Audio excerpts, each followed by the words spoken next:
மகிஷாசுர வதம். மகிஷாசுரனை அம்பிகை வதம் செய்த கதை கொலு வைப்பதற்கு முக்கிய காரணமாக கூறப்படுகிறது.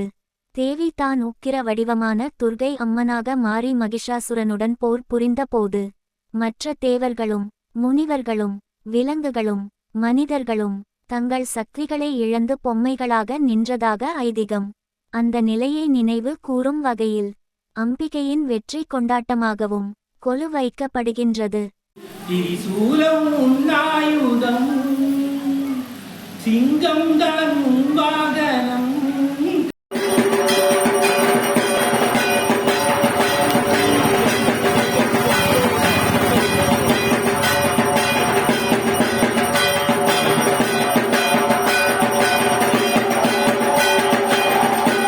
ஆண்டுதோறும் நவராத்திரி விழாவினை கோலாகலமாக கொண்டாடுவது நமது ஸ்ரீ சக்தி விநாயகர் திருக்கோவிலின் சிறப்பு. 10 கொலுப்படிகள் அமைத்து கண்கவரும் கருத்துக்கள் நிறைந்த பொம்மைகளை கொலுவில் வீற்றிருக்கச் செய்து கும்பம் வைத்து வணங்குவது முறையாகும். 9 நாளும் மகளிர் குழுவினர்கள் சேர்ந்து நடத்தும் பூஜைகள்.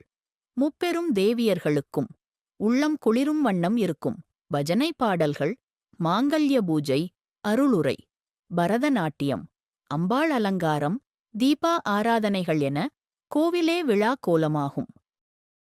நவராத்திரி என்பது அன்னை பராசக்தியை வழிபடும் 9 நாட்கள் திருவிழா.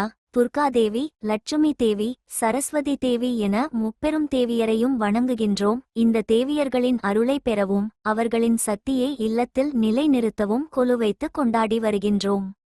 கொலுவில் பொம்மைகளை படிகளாக அடுக்கி வைப்பதன் முக்கிய நோக்கம் படைப்பின் தத்துவத்தை உணர்த்துவதாகும்.